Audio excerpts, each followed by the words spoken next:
Cette retouche semble être simple, mais elle cache une technique que beaucoup ignorent.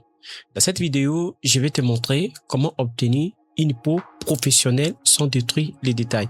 Mais avant de découvrir, reste bien jusqu'à la fin et abonne-toi. C'est parti.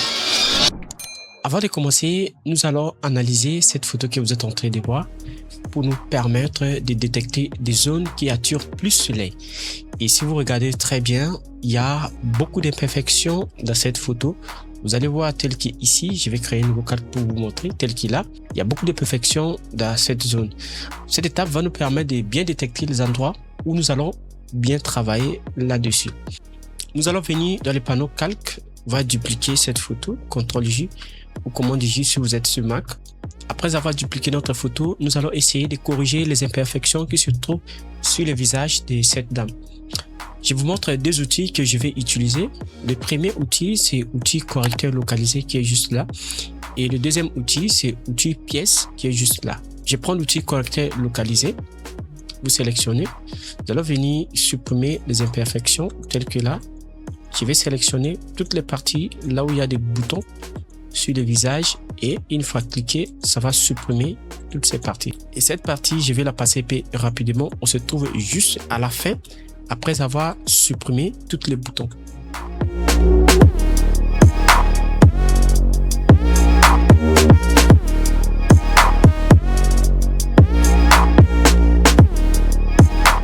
Et voilà, je vais là de supprimer les imperfections sur le visage de la dame.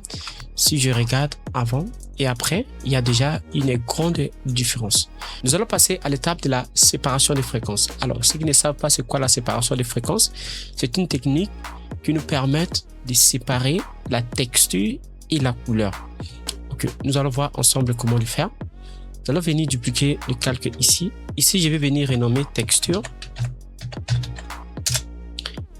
Et l'autre calque, je vais renommer couleur. Je vais sélectionner les deux. Je crée un groupe. CTRL-G. Je vais renommer ici séparation des fréquences. J'écris NSF. Okay. Je vais ouvrir le groupe que je viens de créer. Je vais fermer le calque texture. Je sélectionne le calque couleur. Nous allons venir appliquer un flou gaussien. Ok. Je vais mettre ici à 4. À 4 comme ça me va très bien. Et ensuite, je vais aller appliquer des textures. Vous allez venir à image, appliquer l'image ici. On va venir sur le calque couleur et ici le mode de fusion, on met ça à soustraction. L'échelle, on va mettre en 2 et décalage ici, on va mettre en 128. Une chose très importante que vous devez savoir ici, si votre photo est de 16 bits, vous allez venir ici le mode de fusion, vous allez mettre en soustraction. Le décalage, ici le décalage, vous allez mettre en 0. Et l'échelle, vous gardez à 2 et vous venez inverser si la photo est de 16 bits. Alors, si la photo est de 8 bits, vous allez mettre les réglages que je viens de mettre. Alors, comment vous pouvez savoir que votre photo est de 8 bits ou soit de 16 bits? Vous allez venir juste, vous sélectionnez la photo. Vous partez sur image, mode image ici. Vous allez voir le bit qui est sélectionné. Tel que chez moi, nous sommes sur 8 bits. Donc, je vais appliquer ces réglages. Ici, je viens appliquer sur calque couleur. Ici, je vais mettre en soustraction. L'échelle, je mets en 2 et décalage, je mets à 128. Ok. Ensuite, je vais venir changer de mode de fusion ici à lumière linéaire qui est de cette façon. Ok, je viens là de faire la séparation des fréquences. Ok, si vous regardez ici, nous avons séparé la texture et la couleur. Après avoir fait la séparation des fréquences, nous avons passé à l'étape du lissage de la peau. Vous sélectionnez la couleur, vous venez fermer les calques texture. Nous allons prendre outil pinceau mélangé qui est juste là. Regardez bien les réglages que je vais mettre ici. Assurez-vous très bien que ici, ce n'est pas sélectionné. Si c'était sélectionné, vous venez désélectionner ici. Vous venez mettre les réglages ici, le poids à 9. La charge à 75 et le mixage à 90.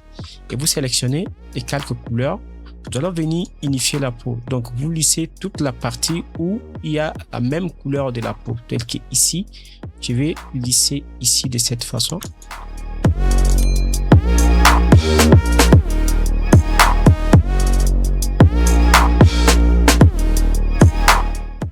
Et voilà, nous venons là d'unifier la peau. Si nous venons activer notre calque texture, vous allez voir, vraiment, il y a une grande différence avant et après.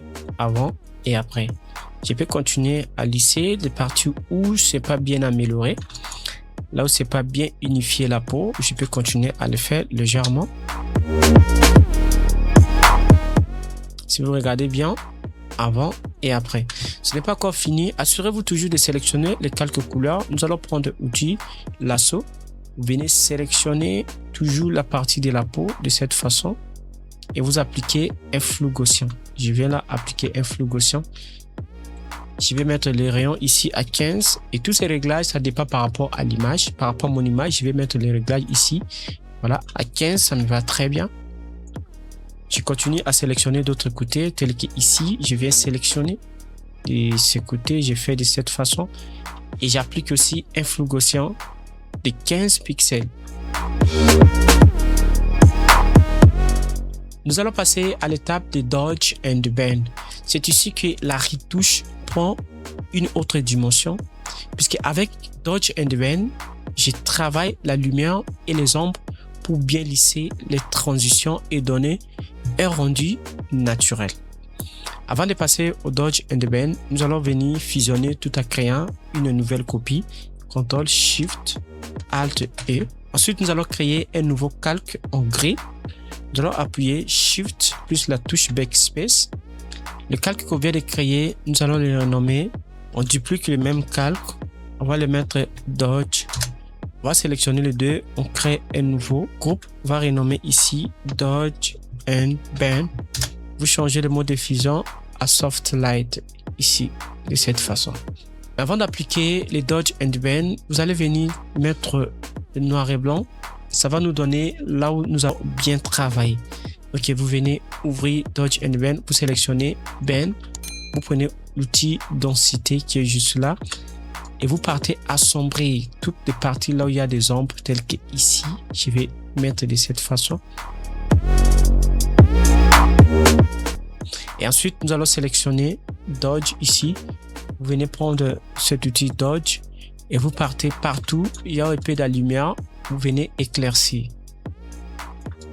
Et ici, je vais venir éclaircir de cette façon. Nous allons voir la différence lorsqu'on va enlever le noir et blanc qu'on vient d'appliquer pour nous permettre d'avoir une direction artistique.